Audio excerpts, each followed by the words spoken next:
Hello guys, मैं कृष्ण सैनी आप सभी का स्वागत करता हूं हमारे YouTube channel inspire physics classes में। दोस्तों, आज से हम शुरुआत करने जा रहे हैं आपकी फिजिक्स के लिए एक नई सीरीज़ की। दोस्तों, इस सीरीज़ का हमारा नाम होगा, ये होगा विराट। यानी दोस्तों, विराट सीरीज़ की आपको खासियत बता देता हूं। दोस्तों, यह सीरीज़ हमारी चलेगी 18 दिन तक है। और दोस्तों, 18 दिन के अंदर अपन इस सीरीज़ के दौरान हमारे फिजिक्स के जितने भी यानी 30 चैप्टर हैं, उन सभी 30 चैप्टर का दोस्तों यानी रिविज़न होगा इन 18 दिन के अंदर। और दोस्तों, एक वीडियो के अंदर आपको 2 यानी चैप्टर का रिवीजन कराया जाएगा। तो दोस्तों, हमारा जो आज है विराट सीरीज़ का पार्ट नंबर 1 होगा। दोस्तों, जो स्टूडेंट इस सीरीज़ के साथ यानी कंटिन्यू बना रहेगा, इस सीरीज़ को दोस्तों कंटिन्यू कर लेगा 18 दिन तक, मैं दोस्तों गारंटी के साथ कहता हूँ कि वह एग्ज़ाम के अंदर फिजिक्स में आसानी से दोस्तों 15 प्लस, और दोस्तों यदि आप इसको बिल्कुल यानी ईमानदारी से करेंगे तो दोस्तों 20 प्लस का स्कोर आसानी से कर पाएंगे। तो दोस्तों, आपको 18 दिन यानी का समय है। दोस्तों, 18 दिन में दोस्तों इस सीरीज़ को कंटिन्यू रखिए और आप एग्ज़ाम के अंदर दोस्तों आपका जो रिवीजन है सभी चैप्टर का वो अच्छी तरह से हो जाएगा। तो दोस्तों, शुरुआत करते हैं हमारे इस सीरीज़ की। आज हमारा इसका पार्ट नंबर 1 और इसके अंदर अपन करने जा रहे हैं एक तो एसी करंट है और दूसरा हमारा जो दोस्तों प्रेरण का सिद्धांत होता है नहीं, चुंबकीय प्रेरण का सिद्धांत है। इन दोनों चैप्टर के जितने भी इंपॉर्टेंट क्वेश्चन है उनको करेंगे अपन आज के इस वीडियो में। तो देखते हैं हमारा आज का पहला क्वेश्चन है। दोस्तों, पहले क्वेश्चन में आपको दिया हुआ कि एक बल्ब एक संधारित्र एक एसी स्रोत से श्रेणीक्रम में जुड़े हुए हैं। एसी स्रोत की आवृत्ति बढ़ाने पर बल्ब की चमक है।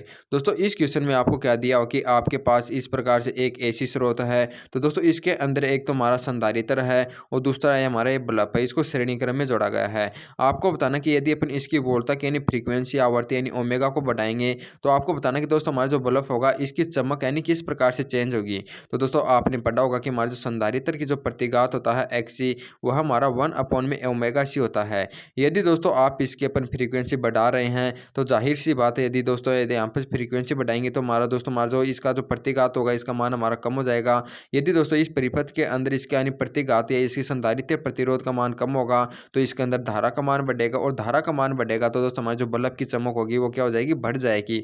तो आपको ऑप्शन नंबर बी में दिया हुआ बढ़ेगी। तो दोस्तों याद रखना, यदि हमारा संधारित्र के साथ यदि कोई एसी स्रोत से यानी श्रेणीक्रम में बल्ब जुड़ा हुआ हो और एसी स्रोत की यदि अपन आवृत्ति बढ़ाते हैं तो दोस्तों हमारा जो बल्ब की चमक होगी वो क्या हो जाती है, बढ़ जाती है। तो इसका जो राइट आंसर हो जाएगा ऑप्शन नंबर बी।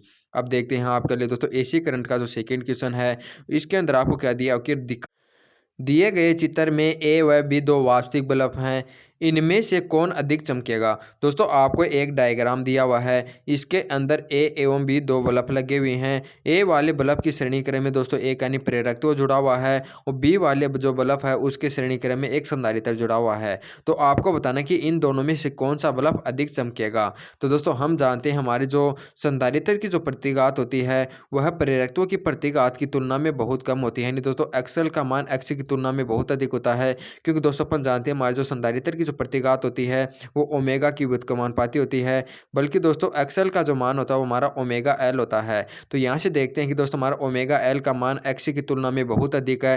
तो यदि दोस्तों एक्सएल का मान यदि हमारा अधिक है और एक्सी का मान कम है तो इसका मतलब क्या है कि दोस्तों संधारित्र वाले तार से यानी परिपथ से अधिक धारा बहेगी। यदि दोस्तों इससे अधिक धारा बहेगी तो इसका मतलब क्या है कि दोस्तों हमारा जो बी वाला बल्ब होगा वह अधिक चमकेगा।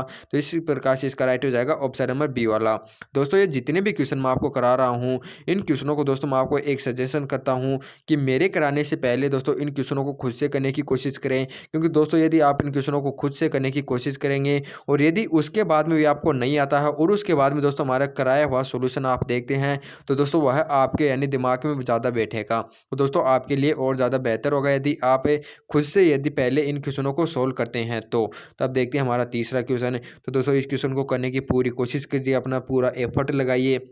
इसके अंदर आपको क्या दिया हुआ है कि एक एसी परिपथ में धारा एवं विद्युत वाहक बल के तात्क्षणिक मान क्रमशः आपको ये दिए हुए हैं। ये तो आई का दिया हुआ है और ये ई का दिया हुआ है। तो ई एवं आई के बीच कलांतर होगा। दोस्तों, कलांतर यानी निकालने से पहले दोस्तों आपको याद रखना होगा कि दोस्तों हमारी जो धारा होती है उसको हमेशा अपन एक्स अक्ष के अनुदिश रखते हैं। उसके बाद में दोस्तों हमारी जो ई होती है उसकी कला को अपन पॉजिटिव एवं माइनस में देखते हैं। तो दोस्तों यहाँ से हमारा जो धारा होती है उसकी कला में कितनी दी हुई है यानी शून्य दी हुई है। दोस्तों इसके प्लस में कुछ भी नहीं है, तो ये हमारा एक्स के अनुदिश हो जाएगा। बल्कि दोस्तों ई वाला हमें क्या दिया हुआ है कि -π/6 है, तो इसका मतलब क्या है कि दोस्तों ये नीचे की ओर है, और यानी धारा से यानी माइनस के π/6 कम है। तो दोस्तों इस प्रकार से हमारी जो कला हो जाएगी, यहाँ पर कला कितनी हो जाएगी माइनस के π/6 से। यानी दोस्तों इसकी कला हमारी ये दी हुई है और इसकी कला ये दी हुई है, तो इसकी कला में और इसकी कला में जो अंतर हमारा वो कितना है माइनस के π/6 का है। तो इसका जो राइट आंसर जाएगा वो जाएगा ऑप्शन नंबर ए वाला। यानी दोस्तों ई एवं जो हमारी आई है उसकी कला में अंतर है माइनस के π/6, तो इसका राइट हो जाएगा ऑप्शन नंबर ए। अब हाँ फोर्थ क्वेश्चन है, तो बताइए इसका आंसर क्या होगा। दोस्तों इसके अंदर क्या दिया हुआ है कि दिष्ट धारा में प्रयुक्त हमारा जो एमीटर है वह प्रत्यावर्ती धारा द्वारा उसके यानी नहीं माप सकते, क्योंकि यानी दोस्तों हमारा जो दिष्ट धारा को ज्ञात करने का हमारा जो एमीटर होता है उससे अपन प्रत्यावर्ती धारा को दोस्तों अपन माप नहीं सकते हैं। वो क्यों नहीं माप सकते हैं, यह आपको बताना है कि प्रत्यावर्ती धारा डीसी मीटर में प्रवाहित नहीं हो सकती, या पूर्ण चक्कर के लिए इसका माध्य मान शून्य होता है, या प्रत्यावर्ती धारा एक काल्पनिक है, या प्रत्यावर्ती धारा अपनी दिशा बदलती है। दोस्तों आपको बताना है कि हमारा जो एमीटर होता है इस प्रकार से दोस्तों ये एमीटर होता है, इसके अंदर एक सुई होती है। यदि दोस्तों यदि इसके द्वारा अपन धारा को नहीं माप सकते हैं तो आपको बताना है क्यों नहीं माप सकते। दोस्तों इसका जो राइट आंसर जाएगा वो जाएगा ऑप्शन नंबर बी वाला, क्योंकि दोस्तों हम सभी जानते हैं हमारी जो प्रत्यावर्ती धारा होती है एसी करंट होता है दोस्तों, उसका जो एक चक्कर के अंदर जो औसत करंट होता है यानी दोस्तों यहाँ पर पॉजिटिव होती है यहाँ पर नेगेटिव होती है, तो पूरे चक्कर में दोस्तों इसका जो औसत मान होता है वो हमारा यानी शून्य होता है। तो इसके कारण दोस्तों क्या होती है कि हमारे जो इसके यानी इसका मान को अपन एसी मीटर यानी जो हमारा एमीटर होता है उसके द्वारा नहीं माप सकते। इसका दोस्तों अलग से एक युक्ति होती है तप्त तार एमीटर, उसके द्वारा एसी करंट को मापा जाता है। तो याद रखना दोस्तों पूर्ण चक्कर में इसका मान यानी शून्य होने के कारण अपन एमीटर के द्वारा प्रत्यावर्ती धारा को नहीं माप सकते हैं, तो इसका राइट हो जाएगा ऑप्शन नंबर बी वाला। अब आपके लिए 5 क्वेश्चन है। 5 क्वेश्चन का दोस्तों आपको क्या पूछा गया है कि दिष्ट धारा के लिए किसी कुंडली का प्रतिरोध 5 ओम है, तो प्रत्यावर्ती धारा के लिए प्रतिरोध दोस्तों आपको क्या दिया हो कि आपके पास इस प्रकार से एक कुंडली है। यदि दोस्तों इसको अपन दिष्ट धारा में यानी डायरेक्ट करंट में यदि दोस्तों अपन जोड़ते हैं तो आपको इसका यानी प्रतिरोध दिया हुआ है 5 ओम। यदि दोस्तों इसको अपन एसी करंट के से जोड़ते हैं यानी एसी स्रोत से जोड़ते हैं तब आपको बताना है इसका जो प्रतिरोध होगा वो समान रहेगा, बढ़ जाएगा, कम हो जाएगा या शून्य हो जाएगा। तो बताइए दोस्तों इसका राइट आंसर क्या होगा। देखिए दोस्तों यदि हमारा कोई भी यानी एसी स्रोत होता है इस प्रकार से, यदि उसके दोस्तों यानी शरीर यानी हमारे कुंडली यानी जुड़ी हुई है, तो यानी दोस्तों हमारे प्रेरकत्व यदि इसका एल है तो यहाँ पर दोस्तों इसका जो प्रतिरोध हो जाएगा हमारा क्या होता है। तो याद रखना दोस्तों हमारा जो यानी टोटल यानी जो प्रतिघात होती है इसकी दोस्तों इसके कारण जो हमारा प्रतिरोध होता है रेखीय प्रतिरोध आर स्क्वायर इसका प्लस है और प्लस इसका जो एक्सल यानी दोस्तों प्रति यानी जो हमारा प्रेरकीय प्रतिघात होती है उसका स्क्वायर इन दोनों के यानी स्क्वायर के योग के रूट के बराबर होता है। यानी दोस्तों हमारा जो आर का मान है वो पहले 5 दिया हुआ है, लेकिन दोस्तों इसका जो प्रेरकीय का जो प्रतिघात होगा वो उसका स्क्वायर और जुड़ जाएगा इसके अंदर। तो इस प्रकार से अपन कह सकते हैं कि दोस्तों एसी यानी परिपथ के अंदर इसका जो यानी प्रतिरोध का मान होता है हमारा बढ़ जाता है। यानी दोस्तों डीसी करंट में तो इसका प्रतिरोध ओनली आर होता है, लेकिन दोस्तों एसी करंट में क्या होता है कि हमारी जो इसकी जो टोटल प्रतिबाधा होती है वह आर स्क्वायर के प्लस में जो हमारे जो प्रतिघात होती है एक्सएल का स्क्वायर ये और जुड़ जाती है। तो इस प्रकार से अपन कह सकते हैं कि दोस्तों हमारा जो प्रतिरोध का मान होगा वो बढ़ जाएगा, तो इसका राइट हो जाएगा ऑप्शन नंबर बी। अब आपके लिए 6th क्वेश्चन, 6वें क्वेश्चन में क्या दिया हो कि यदि तत्कालीन धारा का मान I इक्वल टू आपको ये दिया हुआ है तो धारा का वर्ग माध्यम मूल मान होगा। यानी दोस्तों हमें धारा का मान इस इक्वेशन के द्वारा दिया हुआ है और हमें बताने कि इसका जो वर्ग माध्यम मूल मान है दोस्तों IRMS होता है, IRMS है। तो इसका मान आपको बताना कितना हो जाएगा। तो दोस्तों याद रखना हमारा जो IRMS का जो मान होता है वो I नोट अपॉन में √2 होता है। तो यहाँ पर दोस्तों I नोट का मान हमारा दोस्तों यहाँ पर कितना दिया हुआ है इस इक्वेशन से में 4 दिया हुआ है। इसको यदि आप √2 से डिवाइड करेंगे तो आपका 2√2 बच जाएगा। तो यहाँ पर हमें कौन सा ऑप्शन में दिया हुआ ये दिया हुआ है ऑप्शन नंबर बी में, तो इसका राइट हो जाएगा ऑप्शन नंबर बी वाला। दोस्तों फिर से मैं आपको कह रहा हूँ दोस्तों ये हमारी जो सीरीज होगी 18 दिन की, इस सीरीज के अंदर दोस्तों आप पूरी कोशिश यही करना पहले से इन क्वेश्चनों को करने की कोशिश करें, अपना आंसर लगाएं और फिर दोस्तों चेक करें कि आपने कोई गलती की है या फिर सही है। यदि दोस्तों गलती की है तो क्या गलती की है दोस्तों, यदि आप इस प्रकार से करेंगे तो ये क्वेश्चन दोस्तों आपके दिमाग में बहुत यानी अच्छी तरह से बैठ जाएंगे जाएंगे और आप एग्जाम के अंदर कोई भी चांस नहीं है कि आप इन क्वेश्चनों को गलत करें। अब आपका सेवंथ क्वेश्चन में क्या दिया हुआ है कि आर प्रतिरोध वाले प्रतिरोधक में प्रत्यावर्ती धारा का प्रवाह हो रहा है। यदि शिखर का मान Ip हो तो शक्ति 6 होगी। दोस्तों आपको क्या दिया हुआ कि हमारा कोई एक आर प्रतिरोध वाला प्रतिरोधक है, यानी दोस्तों एक आर प्रतिरोधक है। यदि इसके अंदर प्रत्यावर्ती धारा यानी एसी करंट प्रवाहित हो रही है, तो दोस्तों इस धारा का जो शिखर मान है यानी आई नोट आपको कितना दिया हुआ है, Ip दिया हुआ है, तो आपको बताना है शक्ति 6 कितना होगा। तो दोस्तों याद रखना, हमारा जो शक्ति का जो फॉर्मूला होता है P इज इक्वल टू वो हमारा IRMS into VRMS cos phi होता है। दोस्तों यहाँ पर यानी प्रतिरोध दिया हुआ है, तो प्रतिरोध के लिए अपन जानते हैं दोस्तों हमारा जो धारा होती है एवं जो हमारा जो विद्युत वाहक बाल यानी जो वोल्टेज होती है वो दोनों ही एक दिशा में होती है। यहाँ पर जो फाई का यानी दोस्तों कलांतर होता है वो शून्य होता है, तो कोस शून्य का मान अपन जानते हैं 1 होता है। तो यानी दोस्तों प्रतिरोध के लिए जो हमारा शक्ति का जो फॉर्मूला होता है वो IRMS इंटू VRMS ही बच जाता है, या इसको दोस्तों अपन इस प्रकार भी ले सकते हैं, ये हमारा हो जाएगा IRMS का स्क्वायर इंटू आर, यानी दोस्तों VRMS की जगह अपन IR रखेंगे तो हमारा I का स्क्वायर हो जाएगा, इंटू में रह जाएगा R। तो इस प्रकार से दोस्तों आपका जो शक्ति का जो फॉर्मूला है वो IRMS का स्क्वायर इंटू आर हो जाता है। दोस्तों IRMS अपन जानते हैं आई नोट अपॉन में √2 होती है, इसका स्क्वायर इंटू आर हो जाएगा, और आई नोट का मान दोस्तों में Ip दिया हुआ है। तो यदि इसको अपन पूरे को सोल्व करते हैं तो Ip का स्क्वायर अपॉन में 2 इंटू में आर हो जाएगा। तो इस प्रकार से दोस्तों हमारा जो शक्ति 6 हो रहा है वो कितना हो रहा है 1/2 Ip स्क्वायर इंटू आर। तो इसका जो राइट आंसर हो जाएगा ऑप्शन नंबर बी वाला, यानी दोस्तों शक्ति 6 कितना हो जाएगा, यदि धारा आपको Ip दी हुई है और प्रतिरोध आर दिया हुआ है तो ये हमारा हो जाएगा 1/2 Ip का स्क्वायर इंटू आर। अब चलते हैं नेक्स्ट क्वेश्चन पर। दोस्तों 8वें क्वेश्चन में क्या दिया हो कि भारतवर्ष में प्रत्यावर्ती धारा की आवर्ती होती है। दोस्तों आपको बताना है कि हमारी जो कंट्री होती है उसके अंदर जो हमारी धारा प्रवाहित हो रही है उसकी फ्रीक्वेंसी कितनी होती है। दोस्तों ये बात आपको याद रखनी है, हमारे दोस्तों कंट्री के अंदर जो हमारी एसी करंट प्रवाहित हो रहा है उसकी दोस्तों जो फ्रीक्वेंसी होती है वो हमारी 50 हर्ट्ज होती है। बल्कि दोस्तों अमेरिका के अंदर जो हमारी धारा यानी जो धारा प्रवाहित होती है वो हमारी उसकी जो फ्रीक्वेंसी होती है वो 60 हर्ट्ज होती है। बल्कि हमारे दोस्तों भारतवर्ष में यानी हमारी जो कंट्री होती है उसके अंदर जो हमारी धारा की फ्रीक्वेंसी है वो कितनी होती है 50 हर्ट्ज होती है। तो इसका राइट हो जाएगा ऑप्शन नंबर बी। अब आपके लिए 9th क्वेश्चन है। दोस्तों 9th क्वेश्चन में क्या दिया हुआ है कि एसी परिपथ में प्रवाहित धारा का RMS मान आपको 2 एम्पियर दिया हुआ है। यदि वाटहीन धारा यदि √3 एम्पियर हो तो शक्ति गुणांक है।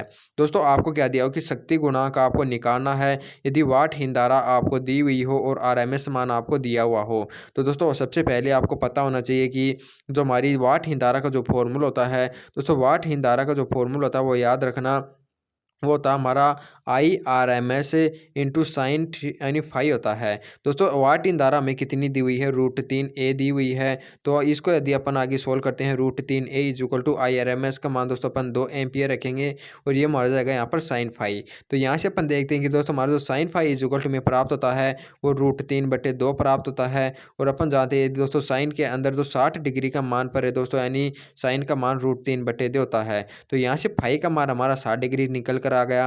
और हम जानते हैं दोस्तों हमारा शक्ति गुणांक होता है वो हमारा कोस फाई होता है। तो कोस फाई यानी कोस 60 का मान हो जाएगा वो हो जाएगा हमारा 1/2। तो यहाँ से इसका राइट हो जाएगा ऑप्शन नंबर सी वाला। यानी दोस्तों यदि में वाटहीन धारा इतनी दी हुई हो और RMS मान यदि इसका ये दिया हुआ हो तो शक्ति गुणांक कितना हो जाएगा 1/2। तो इसका राइट हो जाएगा ऑप्शन नंबर सी वाला।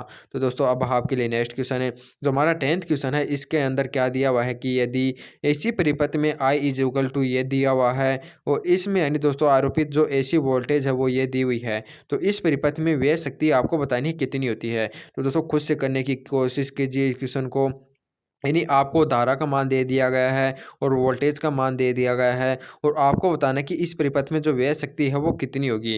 दोस्तों मैंने आपको बताया था कि जो व्यय शक्ति का जो फॉर्मूला होता है वो IRMS into VRMS cos phi होता है। तो यहाँ से अपन देखते हैं कि दोस्तों आप गौर करने की बात यह है, सबसे पहले आप कला देखिए।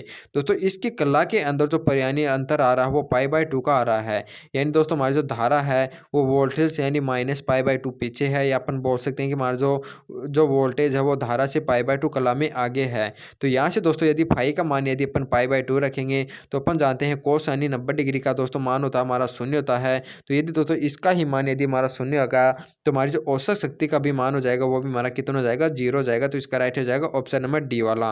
दोस्तों ऐसे क्वेश्चन है, आप इसको यानी डायरेक्ट कैलकुलेशन करने से बचिए। आपको यानी पहले देखना है कि दोस्तों हमारी जो कला है उसके अंदर कितने का अंतर है। दोस्तों यदि कला आपको π/2 दिख जाए तो इसका मतलब क्या है कि हमारी जो औसत शक्ति है दोस्तों उसके अंदर कोई भी यानी शक्ति का व्यय नहीं हो रहा है, उसका मान हमारा कितना हो जाएगा, शून्य है। दोस्तों ये क्वेश्चन आपको ऐसे भी पूछा जा सकता है कि यानी यदि कोई ऐसी स्रोत के साथ यदि केवल हमारा प्रेरकत्व जुड़ा हुआ हो तो उस समय हमारी व्यय शक्ति कितनी होती है। तो दोस्तों आपको पता होगा कि यदि कोई प्रेरकत्व जुड़ा होता है तो उसके अंदर दोस्तों हमारा जो वोल्टेज होता है उसके अंदर π/2 कला में आगे होता है, तो वहाँ पर भी दोस्तों उस यानी व्यय शक्ति का मान हमारा शून्य हो जाता है। यदि दोस्तों केवल यानी संधारित्र जुड़ा हुआ हो तो संधारित्र के अंदर भी दोस्तों हमारा जो विभवांतर होता है वो धारा से π/2 कला में पीछे होता है, तो यहाँ पर भी दोस्तों हमारी जो व्यय शक्ति होती है वो शून्य होती है। दोस्तों शक्ति का व्यय केवल हमारे यदि यानी प्रतिरोध जुड़ा हुआ हो और उसी कंडीशन में यानी शक्ति का व्यय होता है, बल्कि यदि यानी कला का यदि मान यदि π/2 हो तो वहाँ पर जो शक्ति का मान होता है वो कितना होता है, शून्य होता है। तो इसका राइट हो जाएगा ऑप्शन नंबर डी। अब है 11 नंबर का क्वेश्चन है। इसमें क्या दिया हुआ कि प्रत्यावर्ती धारा परिपथ में सामान्यतः है। दोस्तों हमारा जो प्रत्यावर्ती धारा परिपथ है उसके अंदर बताना कि धारा का औसत मान शून्य होता है या धारा के वर्ग का औसत मान शून्य होता है या औसत शक्ति का मान शून्य होता है या वोल्टेज तथा धारा की कला का अंतर शून्य होता है। तो दोस्तों याद रखना हमारा जो एसी करंट होता है उसके परिपथ में सामान्य जो धारा का जो औसत मान होता है वो हमारा शून्य होता है, यानी आई एवरेज का मान दोस्तों हमारा एक यानी चक्कर में यानी शून्य होता है। तो इसका राइट हो जाएगा ऑप्शन नंबर ए। अब 12 नंबर का क्वेश्चन है। 12 नंबर का क्वेश्चन भी दोस्तों बहुत अच्छा है। इसके अंदर क्या दिया हुआ है कि आवासीय प्रत्यावर्ती धारा की वोल्टता 220 यानी वोल्टेज होती है। यह वोल्टता क्या निरूपित करती है कि माध्यम वोल्टता है, शिखर वोल्टता है या वर्ग माध्यम वोल्टता है या वर्ग माध्यम मूल वोल्टता है। दोस्तों याद रखना इसका राइट हो जाएगा ऑप्शन नंबर डी वाला। यानी दोस्तों यानी कि जो हमारा आंकिक मान दिया होता है, यानी यदि आप कोई भी बल्ब लाते हैं या कोई भी युक्ति लाते हैं दोस्तों उस पर जो वोल्टेज लिखी होती है वो याद रखना वोल्टेज का IRMS मान लिखा होता है, यानी वर्ग माध्यम मूल मान लिखा होता है। तो याद रखना दोस्तों ये 220 वोल्टेज है, यहाँ पर वर्ग माध्यम मूल मान होती है। तो इसका राइट हो जाएगा ऑप्शन नंबर डी। अब आपका 13 नंबर का क्वेश्चन है। 13 नंबर क्वेश्चन में क्या दिया हो कि एक प्रत्यावर्ती परिपथ में V = 15 sin ωt, I = 20 cos ωt है, तब परिपथ में व्यय औसत शक्ति। दोस्तों वही क्वेश्चन आ गया, औसत शक्ति में पूछी गई है। यहाँ पर सबसे पहले दोस्तों आपको कला पे ध्यान देना है कितनी है। दोस्तों यहाँ पर हमारा साइन है, यहाँ पर कोस है, तो हम जानते हैं कि साइन एवं कोस के अंदर जो कला का अंतर होता है वो π/2 होता है। यानी यदि अपन साइन को यदि अपन कोस में चेंज करेंगे तो दोस्तों हमारा π/2 माइनस के यानी ωt होगा। तो यहाँ से अपन देखते हैं कि इस कला में जो अंतर आता है वो π/2 का आता है। तो यदि कला में यदि π/2 का अंतर है तो अपन जानते हैं जो हमारी शक्ति का जो मान होता है वो IRMS VRMS into cos phi होता है। तो यहाँ पर दोस्तों यदि फाई का मान यदि अपन 90 डिग्री रखेंगे तो पी का मान हमारा शून्य हो जाएगा। तो इसका राइट आंसर भी हो जाएगा ऑप्शन नंबर डी। अब आपके लिए नेक्स्ट क्वेश्चन है। 14 नंबर क्वेश्चन में क्या दिया हुआ है कि ऐसी परिपथ के में वोल्टेज में V = 100 π/t माइनस के π/6 एवं धारा आपको कितनी दी हुई है, 100 π/t प्लस के π/6 है। तब आपको बताना है कि दोस्तों हमारा जो वोल्टेज है वो धारा से 30% यानी 30 डिग्री अग्रगामी है या धारा वोल्ट से 30% अग्रगामी है या धारा वोल्टेज से 60 डिग्री अग्रगामी है या वोल्टेज धारा से 60 डिग्री अग्रगामी है। दोस्तों आपको बताना है कि कौन किसे कितना अग्रगामी है। तो दोस्तों सबसे पहले मैंने आपको बताया कि दोस्तों अपन धारा को लिखते हैं। दोस्तों धारा को यदि अपन x एक्सिस पर मानते हैं, लेकिन दोस्तों मैं क्या दिया कि धारा यानी प्लस π/6 यानी कि कला प्लस है, तो दोस्तों मान लेते हैं कि x से यह π/6 का कोण बना रहे हैं इस प्रकार से। लेकिन दोस्तों v है कि इसका कितना दिया हुआ है माइनस के π/6, यानी दोस्तों x क्या हो जाएगा, इधर हो जाएगा हमारा माइनस के π/6, ये होगा हमारा माइनस के π/6। तो दोस्तों इन दोनों के यदि अपन टोटल कला देखते हैं कि π/6 हमारा ये हो गया माइनस के π/6 ये होगा, यानी टोटल डिग्री हमारा कितना हो जाएगा π/6 प्लस π/6 यानी कितना हो जाएगा π/3। और दोस्तों अपन देखते हैं कि ये हमारा क्या है वोल्टेज और ये हमारी है धारा। तो यहाँ से अपन देखते हैं कि हमारी जो धारा है दोस्तों वह वोल्टेज से कितनी डिग्री आ गई है, वो है π/3, इसका मतलब है 60 डिग्री। तो इसका जो राइट आंसर जाएगा वो जाएगा ऑप्शन नंबर सी वाला, यानी जो धारा है वह वोल्टेज से 60 डिग्री अग्रगामी है। तो इसका राइट हो जाएगा ऑप्शन नंबर सी। अब आपके लिए 15 नंबर का क्वेश्चन है। 15 नंबर के क्वेश्चन में क्या दिया हुआ है कि चौक कुंडली का कार्य सिद्धांत है। दोस्तों आपको क्या बताना है कि हमारी जो चौक कुंडली है, उसका जो कार्य सिद्धांत है उस यानी वह क्या होता है? क्षणिक धारा, स्वप्रेरण, अन्योन्य प्रेरण या वाटहीन धारा। तो दोस्तों आपको याद रखना चौक कुंडली क्या होती है कि दोस्तों हमारा जो प्रेरण को यानी जो कुंडली होती है इसी को अपन चौक कुंडली कहते हैं। इसका दोस्तों यह जो किस कार्य पर सिद्धांत करती है वह है स्वप्रेरण। यानी दोस्तों स्वप्रेरकत्व के सिद्धांत पर यह कार्य करती है, तो इसका राइट हो जाएगा ऑप्शन नंबर बी वाला। अब आपके लिए 16 नंबर का क्वेश्चन है। 16 नंबर क्वेश्चन में क्या दिया है कि चौक कुंडली का होता है। दोस्तों सबसे पहले आपको पता होना चाहिए कि चौक कुंडली काम में क्या ली जाती है। तो चौक कुंडली का कार्य क्या होता है कि यदि इसको अपन एसी परिपथ में दोस्तों अपन जोड़ते हैं, इस प्रकार से एसी स्रोत के साथ जोड़ते हैं, तो ये क्या करती है कि दोस्तों एसी यानी स्रोत को यानी कंट्रोल में यानी इसको नियंत्रण करने में काम में ली जाती है। तो ये दोस्तों इसको नियंत्रण काम में ली जाएगी, तो दोस्तों इसका जो प्रतिरोध है आर है, इसको अपन कम से कम रखते हैं। क्योंकि दोस्तों यदि हमारा एसी स्रोत के अंदर यानी केवल यानी प्रतिरोध के अंदर ही यानी शक्ति का व्यय होता है, तो शक्ति को व्यय को कम करने के लिए दोस्तों इसका प्रतिरोध तो हमारा कम रखते हैं, और इसको यानी कंट्रोल करने के लिए दोस्तों इसका जो हमारा प्रेरकत्व प्रतिघात होता है इसका मान हमें अधिक करना होता है। तो इसका मतलब क्या है कि दोस्तों इसका जो एल का मान होता है प्रेरकत्व का मान उच्च रखा जाता है, जिससे कि दोस्तों अधिक यानी एसिड करंट को कंट्रोल में किया जा सके। बल्कि दोस्तों इसका जो प्रतिरोध का मान होता है वो निम्न रखा जाता है, जिससे कि क्या होता है कि दोस्तों इसके अंदर जो शक्ति है वो यानी बिल्कुल कम हो सके, नगण्य हो सके। तो इस प्रकार से याद रखना दोस्तों हमारी चौक कुंडली होती है उसका जो प्रेरकत्व होता है वो तो उच्च होता है, बल्कि जो प्रतिरोध होता है वो निम्न रखा जाता है। तो इसका राइट हो जाएगा ऑप्शन नंबर ए। अब आपका नेक्स्ट क्वेश्चन है 17 नंबर के क्वेश्चन में क्या दिया हुआ है कि चौक कुंडली का उपयोग किसके नियंत्रण में किया जाता है। तो दोस्तों मैंने इससे पहले वाले क्वेश्चन में बता दिया कि जो चौक कुंडली होती है उसका जो उपयोग किया जाता है वो किया जाता है प्रत्यावर्ती धारा के नियंत्रण में। तो इसका राइट हो जाएगा ऑप्शन नंबर ए वाला। अब आपके लिए नेक्स्ट क्वेश्चन है 18 नंबर के क्वेश्चन में दिया हुआ है कि किसी परिपथ में धारा शक्ति विहीन होती है यदि प्रेरकत्व शून्य है, प्रतिरोध शून्य है, धारा यानी प्रत्यावर्ती शून्य है, या प्रतिरोध एवं प्रेरकत्व दोनों शून्य है। दोस्तों याद रखना मैंने आपको बताया था कि जो हमारा जो शक्ति क्षय होता है वह केवल यानी प्रतिरोध यानी उपस्थित होता तभी होता है। यानी दोस्तों हमारा P is to V R M S यानी आई स्क्वायर, और आर दोस्तों हमारे ये कितना होता है cos फाई। यदि दोस्तों यदि आर का मान यदि अपन शून्य कर देते हैं इस फॉर्मूले में, तो दोस्तों हमारा जो शक्ति का व्यय हो जाएगा हमारा क्या हो जाता है, शून्य हो जाता है। और वैसे भी दोस्तों मैंने आपको बताया था कि यदि यदि एल जुड़ा हुआ होता है, यदि सी जुड़ा हुआ होता है, तो यहाँ पर जो कला होती है वो पाई/2 होती है, तो उसके अंदर दोस्तों शक्ति का जो क्षय होता है वो शून्य होता है। लेकिन यदि केवल दोस्तों हमारा जो प्रतिरोध जुड़ा हुआ हो उसी की अवस्था में दोस्तों हमारा शक्ति क्षय होता है। यदि प्रतिरोध का ही मान यदि दोस्तों हमारा शून्य होगा यानी कि उस परिपथ के अंदर कोई प्रतिरोध नहीं जुड़ा होगा, तो दोस्तों हमारी जो धारा हो जाएगी वो शक्ति विहीन हो जाएगी, दोस्तों इसके अंदर कोई भी शक्ति का क्षय नहीं होगा। तो इसका राइट हो जाएगा ऑप्शन नंबर बी। अब 19 नंबर का क्वेश्चन है। 19 नंबर के क्वेश्चन में क्या दिया हुआ है कि प्रत्यावर्ती परिपथ में धारा परिवर्तक की अपेक्षा चौक कुंडली का महत्व अधिक रहता है, क्योंकि दोस्तों हमारे जो ऐसी यानी परिपथ होता है यानी ऐसी यानी स्रोत होता है, ये उसके अंदर दोस्तों यानी धारा होती है उसको कंट्रोल करने के लिए दोस्तों हमारा जो धारा परिवर्तक होता है जो कि अपन डीसी को कंट्रोल में करने के लिए काम में ली जाते हैं, दोस्तों उसकी अपेक्षा इसको यानी कंट्रोल करने के लिए यानी हमारी जो चौक कुंडली होती है उसका यानी अधिक महत्व दिया जाता है। उसका कारण बताना कि क्यों दिया जाता है। तो दोस्तों मैंने आपको बताया था कि हमारी जो चौक कुंडली होती है उसके प्रतिरोध को अपन न्यूनतम रखते हैं, जिससे कि क्या होता है इसके अंदर दोस्तों शक्ति का यानी क्षय होता है वो न्यूनतम होता है, और इसका प्रतिरोध होता है वो अपन उच्च रखते हैं, जिससे कि जो धारा होती है उसको आसानी से कंट्रोल में किया जा सकता है। तो याद रखना दोस्तों यानी जो चौक कुंडली होती है यह लगभग यानी शून्य शक्ति का क्षय करती है। इसी के कारण क्या होता है कि दोस्तों हमारा जो चौक कुंडली होती है उसको अधिक अपन महत्व देते हैं। तो इसका राइट हो जाएगा ऑप्शन नंबर ए। अब दोस्तों आपके लिए 20 नंबर का क्वेश्चन है। तो 20 नंबर के क्वेश्चन में क्या दिया हुआ है कि एफ आवर्ती का एक प्रत्यावर्ती विभव आर प्रतिरोध तथा एल यानी चौक एल के श्रेणीक्रम परिपथ पर लगा गया है। इस परिपथ की प्रतिबाधा होगी।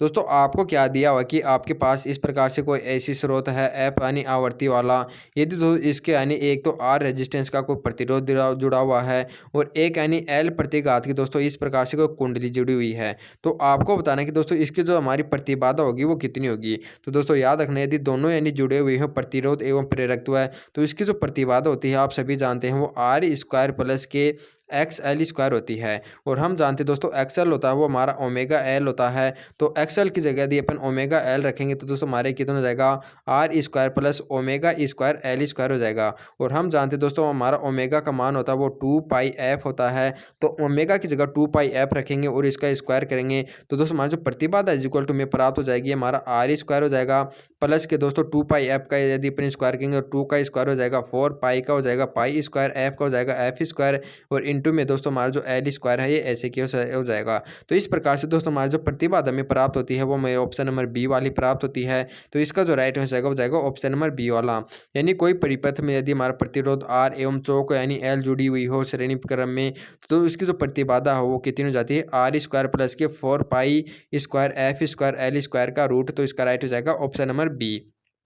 तो दोस्तों आपके 20 क्वेश्चन है वो कंप्लीट हो चुके हैं। दोस्तों यहाँ पर आप एक छोटा सा गैप ले सकते हैं, यानी आप दोस्तों पानी यानी पेशाब यानी कुछ भी कर सकते हैं, क्योंकि दोस्तों हमारे 52 क्वेश्चन हो उनको एक ही वीडियो में करेंगे। दोस्तों आपका बोरिंग न हो तो यानी थोड़ी देर वीडियो को पॉज कर लें और थोड़ा वो इधर यानी दोस्तों यानी पानी वगैरह यानी बोतल बाटल तो अपनी पानी पी लें।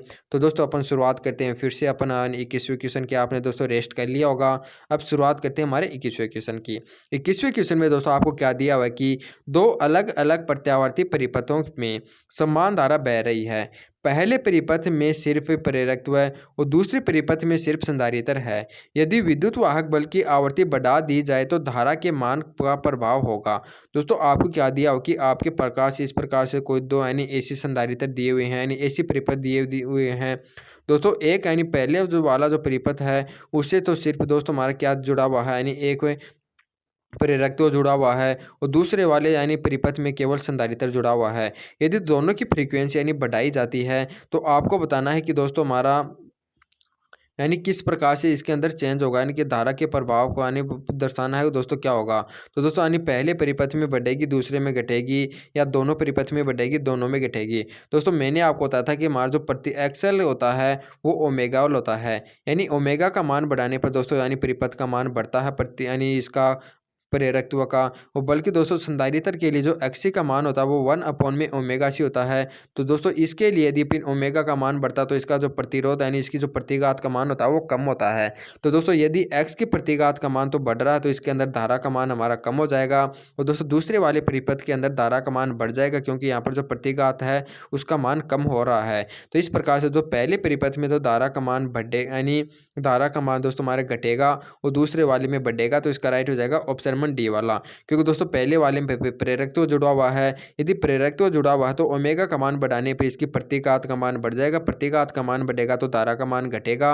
और दोस्तों संधारित्र की अपन जानते हैं आवृत्ति बढ़ाने पर इसकी जो प्रतिघात होती है उसका मान हमारा कम होता है। यदि प्रतिघात का मान कम हो रहा है तो धारा का मान यहाँ पर बढ़ जाएगा। तो इसका राइट हो जाएगा ऑप्शन नंबर डी वाला। अब हाँ 22 नंबर का क्वेश्चन है। 22 नंबर क्वेश्चन में क्या दिया हुआ है कि एक शुद्ध संधारित्र विद्युत का कुचालक है। दोस्तों आपको क्या दिया हुआ कि हमारा जो एक शुद्ध संधारित्र है वह विद्युत का कुचालक होता है प्रत्यावर्ती धारा में, दिष्ट धारा में, दोनों में या उपरोक्त में से कोई नहीं।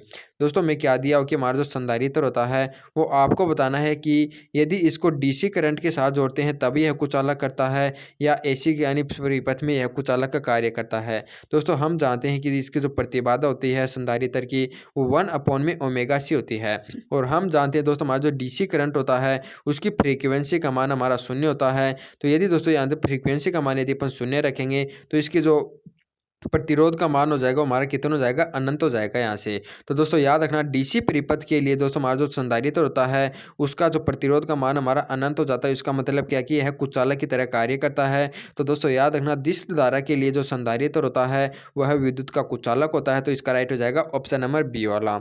अब आपके लिए 23 नंबर का क्वेश्चन है। 23 नंबर क्वेश्चन में क्या दिया हुआ है कि LCR अनुनादी परिपथ का शक्ति गुणांक है।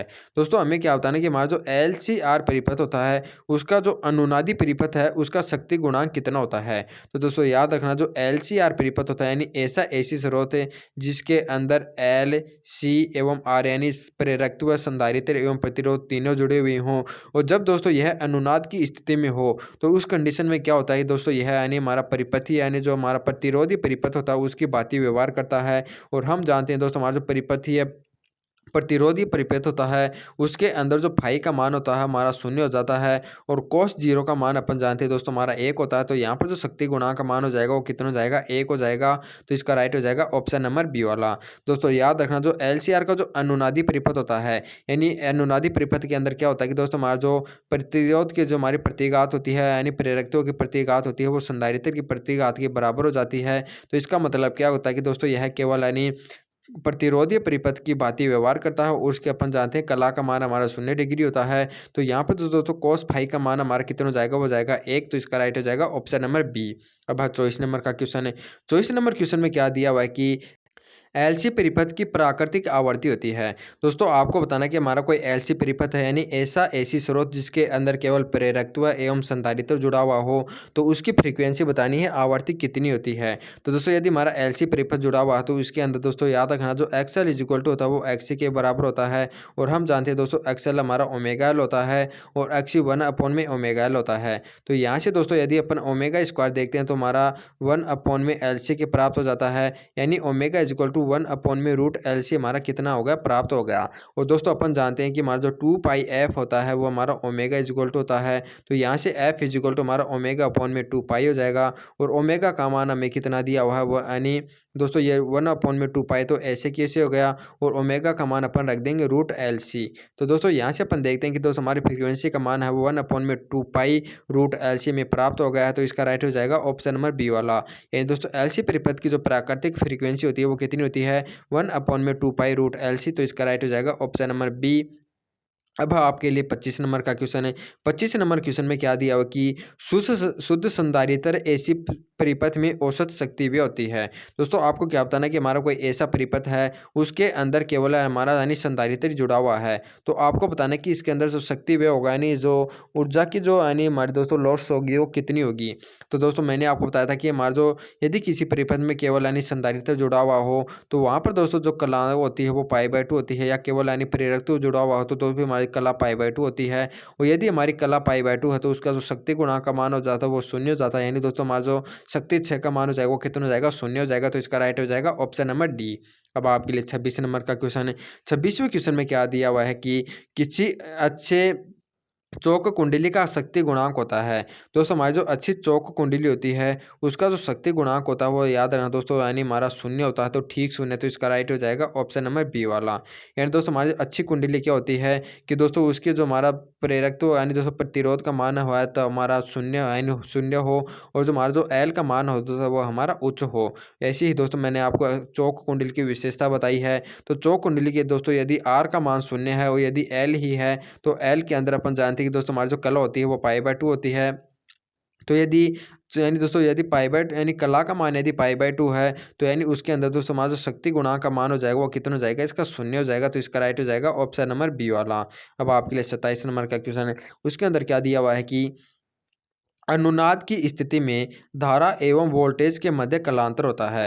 दोस्तों आपको बताना कि हमारा जो एलसीआर परिपथ है ये यदि वह अनुनाद की स्थिति में हो तो धारा एवं वोल्टेज के मध्य कलांतर कितना होता है, ये इस क्वेश्चन में आपको बताना है। तो दोस्तों याद रखना कि ये मैंने आपको बताया था कि जो हमारा परिपथ होता है एलसीआर परिपथ है, यदि वह अनुनाद की स्थिति में होता है तो वह हमारा जो प्रतिरोधीय परिपथ होता है उसकी भांति व्यवहार करता है, यानी 8 प्रतिरोध की भांति व्यवहार करता है। और उसके अंदर दोस्तों मैंने आपको बताया जो कला होती है वो उसका मान हमारा 0 होता है। तो यानी दोस्तों प्रतिरोध जुड़ा हुआ हो तो उसके अंदर जो हमारी धारा एवं वोल्टेज के मध्य जो कलांतर होती है वो यानी 0 होता है, क्योंकि दोस्तों हमारी जो धारा होती है वो भी एक्स एक्स के अनुदिश होती है, वोल्टेज होती है वो भी इसी डायरेक्शन में होती है, यानी इन दोनों की मध्य कला होती है वो 0 होती है। और याद रखना अनुनाद की स्थिति में दोस्तों हमारा जो एलसीआर परिपथ होता है वो किसकी भांति व्यवहार करता है, परिपथीय प्रतिरोध की व्यवहार करता है। तो इसका राइट हो जाएगा ऑप्शन नंबर ए वाला। दोस्तों यहाँ पर यदि आपको शक्ति गुणांक पूछा जाए तो उसका मान 1 हो जाता है। यह मैंने आपको पहले क्वेश्चन आपको ऐसा करवा चुका हूँ।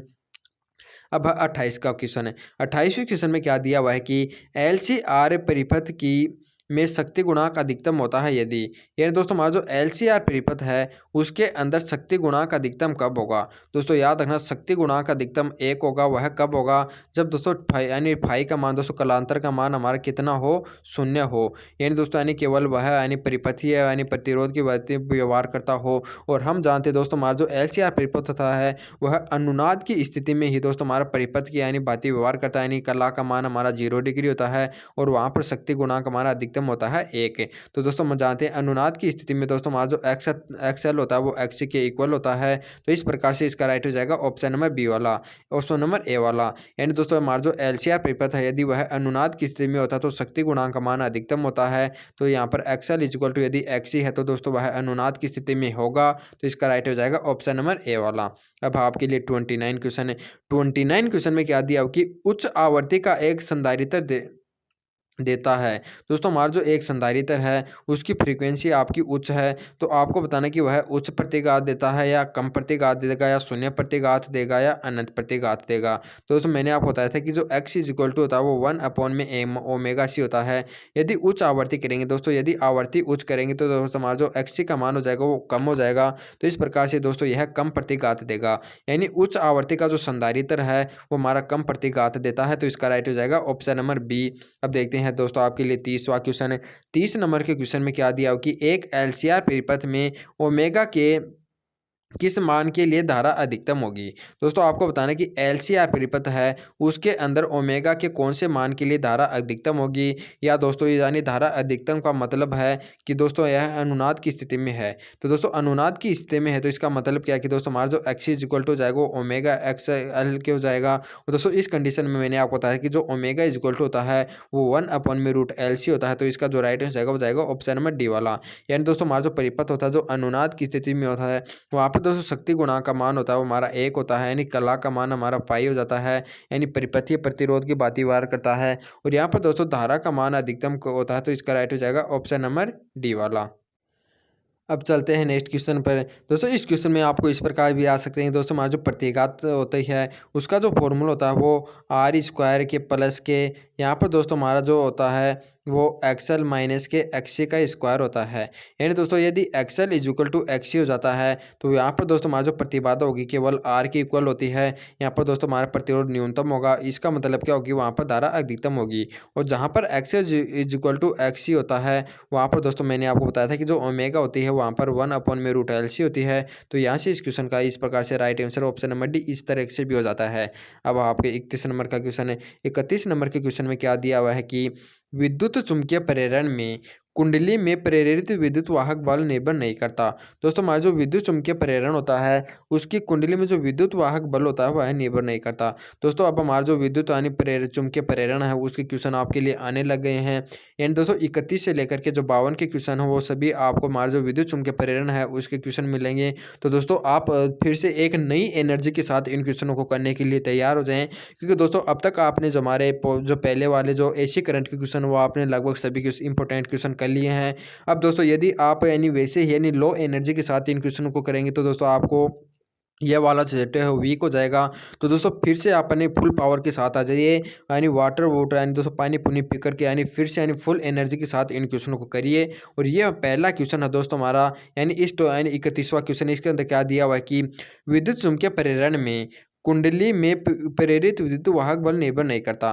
दोस्तों आपको बताना कि हमारा जो विद्युत चुम्बकीय प्रेरण के दौरान जो ईएमएफ का मान होता है यानी विद्युत वाहक बल है उसका जो मान है वो किस पर निर्भर नहीं करता। तो इसका फॉर्मूला दोस्तों आपको पता होना चाहिए कि माइनस के N D five by upon में डी टी होता है। तो यहाँ से दोस्तों अपन देखते हैं कि इसका जो मान होता है वह फ्लक्स में परिवर्तन पर निर्भर करता है। दोस्तों डी टी यानी समय पर भी निर्भर करता है और फेरों की संख्या पर निर्भर करता है। लेकिन दोस्तों परिपथ का जो प्रतिरोध है वह यानी फॉर्मूले में कहीं पर भी नहीं है। तो इस प्रकार से याद रखें दोस्तों हमारा जो प्रेरित विद्युत वाहक बल होता है वह परिपथ के प्रतिरोध पर बिल्कुल भी निर्भर नहीं करता है। तो इसका राइट हो जाएगा ऑप्शन नंबर सी वाला। अब आपके लिए 32 नंबर का क्वेश्चन है। 32 के क्वेश्चन में क्या दिया हुआ है कि विद्युत चुम्बकीय प्रेरण में कुंडली में प्रेरित आवेश यानी निर्भर नहीं करता। दोस्तों हमारा जो विद्युत चुम्बकीय प्रेरण होता है उसके अंदर जो प्रेरित आवेश है वह निर्भर नहीं करता है फ्लक्स में परिवर्तन पर या समय पर या परिपथ यानी परिपथ में का प्रतिरोध पर या उपरोक्त में से कोई नहीं। दोस्तों मैंने आपको बताया था कि जो ई का जो फॉर्मूला होता है वो माइनस के एन डी फाइव यानी ये डी फाइव बाई अपॉन में डी टी होता है। और हम जानते हैं कि दोस्तों हमारा जो ई इज इक्वल टू होता है वो आई आर होता है, या दोस्तों आई को अपन यानी क्यू अपॉन में टी भी रख सकते हैं। ये हमारा हो जाएगा आई और यहाँ पर हो जाएगा ई। दोस्तों ई का मान यदि अपन माइनस के N D phi by D T अपन रख लेते हैं और ये इजक्वल टू हमारा दोस्तों आवेश हो गया क्यू और ये हो गया आर और ये समय हो गया हमारा डी टी। तो दोस्तों डी टी से डी टी कैंसिल हो जाएगा और क्यू इजक्वल टू में जो प्राप्त हो जाएगा क्यू इजक्वल टू वो कितना प्राप्त हो जाएगा दोस्तों माइनस के एन डी फाई तो हमारा ऐसे कैसे रहेगा और अपॉन में दोस्तों ये जो आर है वो इसके डिवाइड में चला जाएगा ये। तो यहाँ से अपन देखते हैं कि दोस्तों हमारा जो आवेश है वह यानी फ्लक्स में परिवर्तन पर भी निर्भर करता है और दोस्तों यानी जो प्रतिरोध है उस पर भी निर्भर कर रहा है, लेकिन दोस्तों यानी यह समय पर निर्भर नहीं कर रहा है। तो इस प्रकार से याद रखना दोस्तों जो आवेश होता है वह तो दोस्तों समय पर निर्भर नहीं करता और बल्कि दोस्तों हमारा जो विद्युत वाहक बल होता है यह परिपथ का जो प्रतिरोध होता है उस पर निर्भर नहीं करता है। तो इसका राइट हो जाएगा हमारा ऑप्शन नंबर बी वाला और इससे पहले का हो जाएगा हमारा ऑप्शन नंबर सी। तो याद रखना दोस्तों इसका तो होगा ऑप्शन नंबर सी वाला और इसका हो जाएगा हमारा ऑप्शन नंबर बी वाला। अब भाई एक 33 नंबर का क्वेश्चन है। 33 नंबर के क्वेश्चन में क्या दिया हुआ है कि अक्ष की दीवार से सटाकर एक यानी धातु की रिंग यानी चिपकाई गई है। जब एक यानी चुंबक को एन ध्रुव के निकट लाया जाता है तो रिंग में प्रेरित धारा होगी। यानी दोस्तों आपको इस प्रकार से एक रिंग दी हुई है, इसके दोस्तों यदि एन ध्रुव को इसके निकट लाया जाता है तो आपको बताना कि इसमें प्रेरित धारा कितनी होगी। दोस्तों लेंज का नियम हो में क्या कहता है कि दोस्तों यानी कि जिस कारण से यानी दोस्तों यानी विद्युत वाहक बल उत्पन्न करता है दोस्तों यह अपने यानी उसी कारण का यह विरोध करता है। यानी दोस्तों यदि अपन इसको इसके नज़दीक ला रहे हैं तो दोस्तों यदि एन ध्रुवों को नज़दीक ला रहे हैं तो दोस्तों इसके अंदर भी एन ध्रुव उत्पन्न होगा और दोस्तों इसके अंदर यानी प्रतिकर्षण उत्पन्न होगा। यानी यदि अपन इसको पास ला रहे हैं तो दोस्तों यह इसका अपोज करेगा, इसको दूर यानी दूर भेजने की कोशिश करेगा। तो इसका मतलब क्या है कि दोस्तों इसके अंदर भी एन उत्पन्न होगा। यदि एन उत्पन्न होगा तो इसका मतलब क्या होगी दोस्तों इसके अंदर धारा होगी वह वामावर्त तो जाएगी। तो इसका राइट हो जाएगा ऑप्शन नंबर सी वाला। तो आप देखते हैं नेक्स्ट क्वेश्चन है दोस्तों हमारा जो 34 नंबर का क्वेश्चन है इसके अंदर क्या दिया हुआ है कि किसी एक कुंडली के साथ संबंध चुंबकीय फ्लक्स फाई आपको ये दिया हुआ है तो चौथे सेकेंड में प्रेरित विद्युत वाहक बल होगा। दोस्तों आपको यानी जो हमारा फ्लक्स है वो आपको ये दिया हुआ है और चौथे सेकंड के अंदर हमारा जो प्रेरित विद्युत वाहक बल है वो आपको निकालना है कितना होगा। हम जानते हैं दोस्तों हमारा जो ईएमएफ होता है यानी प्रेरित विद्युत वाहक बल होता है वो डी फाइव बाई अपॉन में डी टी होता है। यानी टी के सापेक्ष यदि दोस्तों अपन इसका अवकलन कर लेंगे तो हमारा जो विद्युत वाहक बल है ईएमएफ वो हमारा निकल कर आ जाएगा। तो 8t² माइनस प्लस के 3t प्लस का 5 का अवकलन करेंगे तो हमारा का 8 का 8 दिन 16 यानी 216t और प्लस के 3 यानी ये प्राप्त हो गया। और दोस्तों चौथे सेकंड में पूछा गया तो टी का मान यदि अपन 4 रखेंगे तो 16 चौक यानी दोस्तों हमारा 64 हो गया और प्लस के 3 यानी दोस्तों ये इसका मान कितना हो गया 67 है। यानी जो चौथे सेकंड के अंदर हमारा जो प्रेरित विद्युत वाहक बल हो जाएगा ईएमएफ हो जाएगा वो कितना प्राप्त हो गया हमारा 67 में प्राप्त हो गया। तो इसका जो राइट आंसर हो जाएगा ऑप्शन नंबर सी वाला। अब आपके लिए नेक्स्ट क्वेश्चन है जो हमारा 35 नंबर का क्वेश्चन है इसके अंदर क्या दिया हुआ है कि एक चुंबक कुंडली की ओर शीघ्रता से या दूसरा दिया है धीरे धीरे लाया जाता है तो प्रेरित विद्युत वाहक बल एवं आवेश क्रमशः होंगे। यानी दोस्तों हमारा कोई आपके पास एक यानी इस प्रकार से कुंडली है, चुंबक को दोस्तों पहले तो यानी शीघ्रता से लाते हैं और दूसरी बार धीरे धीरे लाते हैं। तो आपको बताना कि दोनों ही कंडीशन में जो विद्युत वाहक बल एवं जो आवेश होंगे किस प्रकार से होंगे। दोस्तों याद रखना मैंने आपको बताया था कि जो हमारा जो यानी प्रेरित आवेश होता है दोस्तों वह समय पर निर्भर नहीं करता है। तो यदि वह समय पर निर्भर नहीं कर रहा है तो दोस्तों यह तो दोनों स्थितियों में समान होगा। क्योंकि दोस्तों इसका जो सेकंड क्वेश्चन है यानी दोस्तों टॉपिक का 32वां क्वेश्चन है इसके अंदर मैंने आपको बताया था कि जो आवेश का जो फॉर्मूला होता है वो डी फाई अपॉन में आर यानी माइनस के एन डी फाई अपॉन में आर होता है। दोस्तों ये समय पर निर्भर नहीं करता है। तो दोस्तों यानी इसको पानी फास्ट लाया जाए या इसको धीरे धीरे लाया जाए यानी दोस्तों यह इसका जो आवेश होगा दोनों स्थितियों में समान होगा। बल्कि दोस्तों हमारा जो प्रेरित आवेश यानी दोस्तों जो विद्युत वाहक बल है ईएमएफ है इसका जो फॉर्मूला मैंने आपको बताया माइनस के एन डी फाई बाई अपन में डी टी होता है। यानी दोस्तों फ्लक्स में परिवर्तन के दर के बराबर होता है। तो दोस्तों जो जितनी यानी फास्ट यानी गति से यह क्रिया होगी उतना ही अधिक यानी विद्युत वाहक बल उत्पन्न होगा। तो दोस्तों यानी पहले इसको शीघ्रता से लाया जाता है तो प्रथम स्थिति में दोस्तों हमारा जो विद्युत वाहक बल होगा वो अधिक होगा। तो इस प्रकार से इसका राइट हो जाएगा ऑप्शन नंबर बी वाला। यानी दोस्तों यह तो समय की व्युत्क्रमानुपाती होगा। यानी दोस्तों पहले में यदि अपन समय कम ले रहे हैं तो विद्युत वाहक बल अधिक उत्पन्न होगा और दोस्तों यानी जो प्रतिरोध होता है यानी जो आवेश होता है वह समय पर निर्भर नहीं करता तो दोनों स्थितियों में समान हो जाएगा। तो इसका राइट हो जाएगा ऑप्शन नंबर बी। अब आपका 36 नंबर का क्वेश्चन है इसमें क्या दिया कि विद्युत चुम्बकीय प्रेरण की घटना में प्रेरित विद्युत वाहक बल की दिशा निश्चित करने के लिए नियम है। दोस्तों हमारा जो विद्युत चुम्बकीय प्रेरण होती है उसकी घटना में जो विद्युत वाहक बल की जो दिशा है अपन उसके लिए अपन कौन सा नियम का उपयोग करते हैं वो आपको बताना है। तो याद रखना इसका राइट आंसर हो जाएगा ऑप्शन नंबर बी वाला। यानी दोस्तों हमारा जो कोई कुंडली है इसके पास यदि अपन चुंबक लाते हैं तो इस चुंबक को लाने पर दोस्तों इसमें जो विद्युत वाहक बल उत्पन्न होता है उसकी जो डायरेक्शन होती है उसको ज्ञात करने के लिए लेंस का उपयोग करते हैं। और लेंस का नियम दोस्तों में क्या कहता है कि दोस्तों जिस कारणों से इसके अंदर जो ईएमएफ उत्पन्न होता है वह उन्हीं कारणों का विरोध करता है। तो इसी कारण से दोस्तों इस विरोध यानी किस डायरेक्शन में करेगा उससे अपन इसकी डायरेक्शन निकाल सकते हैं। तो इसका राइट हो जाएगा ऑप्शन नंबर बी वाला। अब आपके लिए 37 नंबर का क्वेश्चन है। इसमें क्या दिया हुआ है कि चुंबकीय अभिवाह का मात्रक होता है। दोस्तों हमारा जो चुंबकीय फ्लक्स का जो यूनिट होती है उसकी मात्रक होती है आपको बतानी कितनी होती है। तो दोस्तों याद रखना इसका जो मात्रक होता है वो ये तुम्हारा होता है वेबर। तो इसका राइट हो जाएगा ऑप्शन नंबर बी। अब आपके लिए दोस्तों 38 नंबर का क्वेश्चन है। इसमें दोस्तों आपको इसकी चुंबकीय फ्लक्स की विमा बतानी है। तो दोस्तों मैं आपको बता देता हूँ यदि आपको विद्युत फ्लक्स की विमा पूछी जाए तो दोस्तों आपको याद रखना 13 माइनस के 31 से। और दोस्तों यदि आपको चुंबकीय फ्लक्स की पूछी जाए तो आप इसको याद रखना 12 माइनस के 21 से। तो इस प्रकार से दोस्तों इसकी जो विमा हो जाएगी वो M1 L2 T-2 और A-1 हो जाएगी। तो दोस्तों 12 21 से यहाँ पर दिया हुआ है तो इसका राइट हो जाएगा ऑप्शन नंबर डी वाला। दोस्तों आप इन दोनों को इस प्रकार से याद रख सकते हैं। यानी दोस्तों हमारा जो चुंबकीय फ्लक्स होता है उसके अंदर तो यहाँ पर 3 और माइनस के 3 होता है 2 और टी की जगह। और दोस्तों हमारा जो चुंबकीय फ्लक्स के अंदर यानी 2 और माइनस के 2 होते हैं। तो इस प्रकार से इसका राइट हो जाएगा ऑप्शन नंबर डी वाला। अब आपके लिए नेक्स्ट क्वेश्चन है दोस्तों 39 नंबर के क्वेश्चन में क्या दिया हुआ कि प्रेरित विद्युत वाहक बल की दिशा इस प्रकार होती है कि उसी कारण का विरोध करती है जिसमें वह उत्पन्न होती है, यह नियम है। दोस्तों यह जो नियम है वो हम सभी जानते हैं वो लेंस का नियम है। दोस्तों बहुत ही आसान क्वेश्चन है। दोस्तों लेंस का नियम पर आपने पढ़ा होगा कि दोस्तों लेंस का नियम होता है वह ईएमएफ के डायरेक्शन को ज्ञात करने के लिए किया जाता है। और ज्ञात दोस्तों किसके माध्यम से अपन करते हैं कि दोस्तों लेंस का नियम हमें यह बताता है कि दोस्तों जिस यानी कारण से इसके अंदर ईएमएफ उत्पन्न होता है यह उसी कारणों का विरोध करता है। यानी दोस्तों यदि अपन इसके पास यानी एन ध्रुव लाते हैं तो इसके अंदर भी दोस्तों एन ध्रुव उत्पन्न होता है विद्युत वाहक बल के कारण, जिससे कि क्या होता है दोस्तों यदि यानी एन एन के अंदर प्रतिकर्षण होगा यह इसका विरोध करेगी। यदि दोस्तों इसको अपन दूर ले जाएंगे तो इसके अंदर एस उत्पन्न हो जाएगा। यानी कि दोस्तों उस समय इसके अंदर प्रतिकर्षण हो जाएगा। यानी दोस्तों जब यानी इस पर अपन कोई क्रिया करते हैं उसका अपोज करती है। यानी जिस कारणों से यदि इसको उत्पन्न किया जाता है यह उसी कारणों का विरोध करती है। यह जो नियम है ये दोस्तों हमारा लेंस का नियम है। तो इसका राइट हो जाएगा ऑप्शन नंबर ए। अब आपका 40 नंबर का क्वेश्चन है। इसके अंदर क्या दिया हुआ है कि किसी कुंडली में विद्युत वाहक बल के प्रेरण के लिए संबंध चुंबकीय फ्लक्स होता है।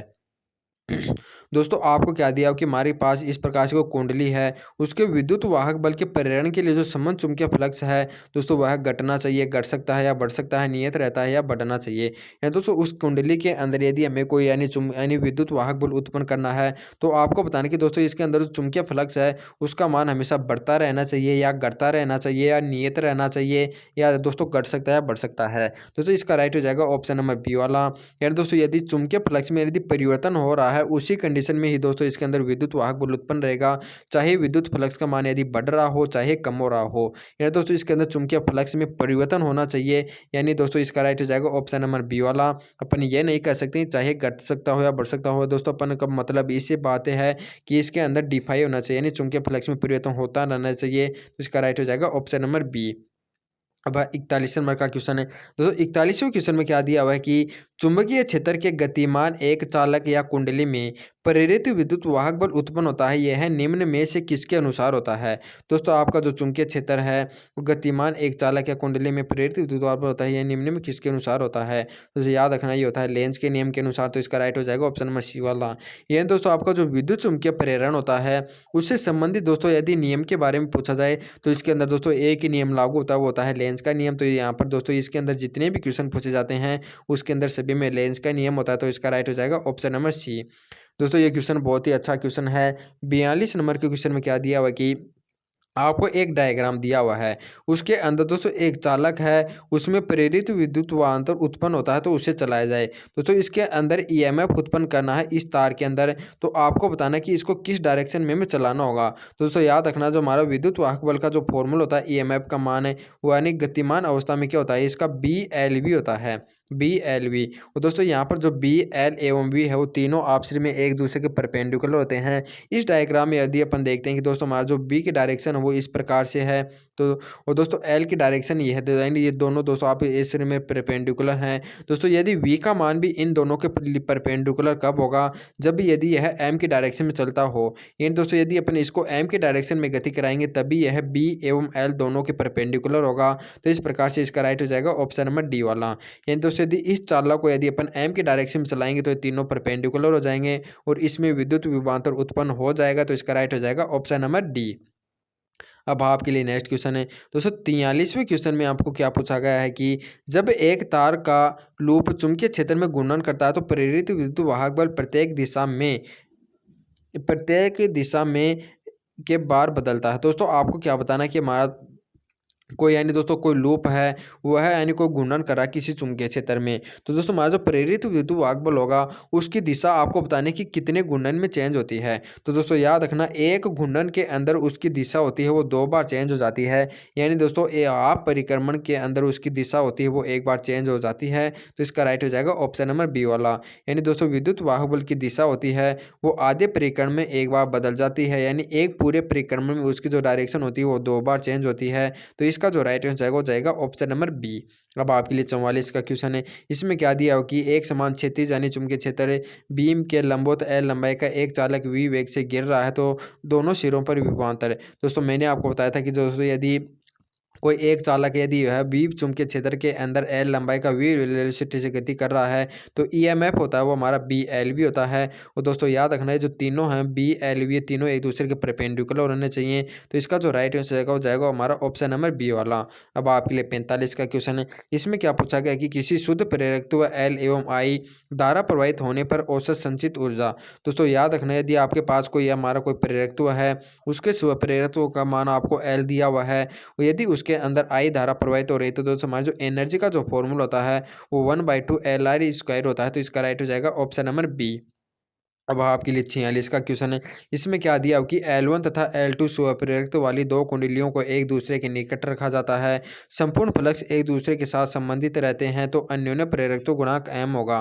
दोस्तों आपको क्या दिया हो कि आपके पास इस प्रकार से यदि कोई दो कुंडलियां हो और उन दोनों का दोस्तों स्वप्रेरकत्व यदि L1 L2 हो तो दोस्तों दोनों से यदि अन्योन्य प्रेरकत्व बनाया जाता है उसका दोस्तों तो अन्योन्य प्रेरकत्व का मान यदि आपको पूछा जाए तो याद रखना दोस्तों M होता है वो हमेशा L1 इंटू में L2 का रूट होता है। तो इसका राइट हो जाएगा ऑप्शन नंबर सी वाला। यानी दोस्तों जो यानी स्वप्रेरकत्व कुंडली है उसका जो स्वप्रेरकत्व L1 एवं L2 है तो दोस्तों इसका जो अन्योन्य प्रेरकत्व हो जाएगा वो हमारा रूट L1 L2 हो जाएगा। तो इसका राइट हो जाएगा ऑप्शन नंबर सी वाला। अब आपके लिए 47 नंबर का क्वेश्चन है। इसमें क्या दिया कि विद्युत आवेश में द्रव्यमान के तुल्य होता है। दोस्तों जिस प्रकार से हमारी जो यांत्रिक गति होती है उसके अंदर जो द्रव्यमान का कार्य होता है आप वो आपको बताना कि विद्युत के अंदर यानी वो कार्य कौन करता है। तो दोस्तों याद रखना यांत्रिक गति में जो कार्य द्रव्यमान का होता है वो विद्युत के अंदर वही कार्य प्रेरकत्व करता है। तो विद्युत में द्रव्यमान की जो समतुल्य राशि होती है दोस्तों याद रखना वो होती है प्रेरकत्व। तो इसका राइट हो जाएगा ऑप्शन नंबर सी वाला। अब 48 नंबर का क्वेश्चन है। इसमें क्या दिया हो कि प्रेरकत्व में एक संधारित्र का एक रूप होता है या प्रेरकत्व L वाले एक कुंडली में धारा I बह रही है तो इनमें संचित ऊर्जा किस प्रकार की होगी। यानी दोस्तों आपको बताना कि हमारा कोई एक L यानी स्वप्रेरकत्व की एक कुंडली है इसमें I धारा प्रवाहित हो रही है तो इसमें दोस्तों संचित ऊर्जा का जो फॉर्मूला मैंने आपको बताया था कि LI² होती है। तो ये आपको बताने की दोस्तों चुंबकीय के रूप में होती है, विद्युत के रूप में होती है, दोनों के रूप में होती है या डी के रूप में होती है। तो दोस्तों याद रखना यदि किसी चालक में यदि धारा प्रवाहित हो रही हो तो इसके अंदर यहाँ पर दोस्तों केवल चुंबकीय क्षेत्र उत्पन्न होता है। तो दोस्तों यहाँ पर दोस्तों यानी संधारित्र यानी जो स्वप्रेरकत्व के अंदर दोस्तों हमारी जो ऊर्जा होती है वो केवल चुंबकीय के रूप में होती है। तो इसका राइट हो जाएगा ऑप्शन नंबर ये वाला। और दोस्तों याद रखना हमारा जो संधारित्र होता है उसके अंदर जो एनर्जी होती है उसके अंदर विद्युतीय होती है और प्रेरकत्व के अंदर जो एनर्जी होती है वो हमारी चुंबकीय होती है। तो इसका राइट हो जाएगा ऑप्शन नंबर ए वाला। अब आपके लिए नेक्स्ट क्वेश्चन है 49 क्वेश्चन में क्या दिया हो कि दो कुंडली के अन्योन्य प्रेरकत्व का मान बढ़ाया जा सकता है। दोस्तों याद रखना जो अन्योन्य प्रेरकत्व का जो फॉर्मूला होता है M = वो mu naught N1 N2 N1 N2 A upon में कितना होता है, L होता है। तो यहाँ से दोस्तों अपन देखते हैं कि यदि अपन कुंडली के फेरों की संख्या को दोस्तों कम करेंगे, तो यदि N का मान कम करेंगे दोस्तों, हमारा जो M का मान होगा वो भी कम हो जाएगा, क्योंकि दोस्तों इसके समानुपाती होता है। यदि दोस्तों कुंडली में फेरों की संख्या अधिक करेंगे, तो यदि फेरों की संख्या को दोस्तों यदि अपन अधिक करेंगे तो दोस्तों हमारा M का मान बढ़ जाएगा, तो बिल्कुल सही है। इसका राइट हो जाएगा ऑप्शन नंबर बी वाला। यदि दोस्तों कुंडली को अपन लकड़ी की यदि लपेटेंगे दोस्तों, इससे भी नहीं बढ़ा सकता, या उपरोक्त से भी दोस्तों ये दोनों गलत हो जाएंगे। इसका जो राइट आंसर हो जाएगा ऑप्शन नंबर बी वाला। यानी कुंडली में यदि दोस्तों फेरों की संख्या को यदि अपन अधिक करेंगे तो दोस्तों अन्योन्य प्रेरकत्व का मान बढ़ जाएगा, तो इसका राइट हो जाएगा ऑप्शन नंबर बी। अब आपके लिए 15 क्वेश्चन है। इसमें क्या दिया कि प्रेरकत्व की इकाई होती है। दोस्तों आपको क्या बताना है कि हमारा जो जो कुंडली होता है, सो प्रेरकत्व होता है इसका एल, इसकी यूनिट आपको बतानी है कितनी होती है। दोस्तों यदि किसी कुंडली का यदि प्रेरकत्व एल हो और यदि दोस्तों इसके अंदर धारा यानी आई प्रवाहित हो रही है, तो दोस्तों हमारा जो ईएमएफ होता है वो याद रखना, उसका जो फॉर्मूला होता है वो माइनस के एल डी आई अपॉन में डी टी होता है। तो यहाँ से दोस्तों यदि अपन एल की यदि विमा निकालेंगे, यूनिट निकालेंगे, तो दोस्तों हमारा इधर है ई, इसका मात्रक अपन जानते हैं दोस्तों वोल्ट होता है। यदि दोस्तों टी इधर जाएगा, इसके मल्टीप्लाई में हो जाएगा, तो इसका हो जाएगा सेकंड है। और दोस्तों धारा होता है एम्पियर, ये इसके नीचे चला जाएगा, तो ये हमारा जो है एम्पियर है। तो इस प्रकार से दोस्तों एल की जो यूनिट हमारे निकल कर आ जाती है वो वोल्ट सेकंड पर एम्पियर निकल कर आती है। तो इसका राइट हो जाएगा ऑप्शन नंबर सी वाला। दोस्तों याद रखना प्रेरकत्व की इकाई होती है वो वोल्ट सेकंड पर एम्पियर होती है, तो इसका राइट हो जाएगा ऑप्शन नंबर सी। अब आपका नेक्स्ट क्वेश्चन है 51 नंबर क्वेश्चन में क्या दिया हो कि एक वह प्रक्रिया जिसके अंदर एसी को डीसी में बदलते हैं वह कहलाती है। यानी दोस्तों हमारा जो एसी करंट होता है उसको डीसी में बदलने की जो प्रक्रिया है उसको याद रखना दोस्तों डिस्ट्रीकरण कहते हैं, तो इसका राइट हो जाएगा ऑप्शन नंबर सी वाला। अब आपके लिए 52 नंबर का क्वेश्चन है। दोस्तों आज का अंतिम क्वेश्चन है, इसी में क्या दिया हो कि लेंस का नियम किसके संरक्षण का नियम होता है, तो दोस्तों याद रखना ये होता है ऊर्जा संरक्षण का नियम, तो इसका राइट हो जाएगा ऑप्शन नंबर डी वाला। दोस्तों यही क्वेश्चन आप दोस्तों आपको यानी बार बार रिपीट करने हैं दोस्तों। यदि ये क्वेश्चन आप अच्छी तरह से कर लेते हैं तो दोस्तों आप एग्जाम में आसानी से अच्छा स्कोर कर पाएंगे। दोस्तों हमारी जो ये नई सीरीज है विराट, इसके अंदर दोस्तों आपको बिल्कुल यानी कंटिन्यू हमें साथ रेगुलर जुड़े रहना है। दोस्तों हमारी जो 18 दिन की क्लास होगी, केवल दोस्तों आपको 18 दिन मेहनत करना है। यदि जो बच्चा इन 18 दिन में दोस्तों जी जान लगा कर मेहनत कर लेगा, वो दोस्तों अगले यानी पूरी ज़िंदगी में दोस्तों ऐश आराम की ज़िंदगी जिएगा, क्योंकि दोस्तों यानी कि जो यानी इस समय जो मेहनत करेगा दोस्तों वह यानी ये मेहनत तो दोस्तों आपको पूरी जो बची हुई लाइफ है इसके अंदर दोस्तों आपको यानी खुशियाँ दे सकती है। तो दोस्तों आप जी जान लगा के मेहनत करिए। तो दोस्तों अब मिलते हैं आपको इसके नेक्स्ट वीडियो के साथ। तब तक आप सभी को जय हिंद जय भारत।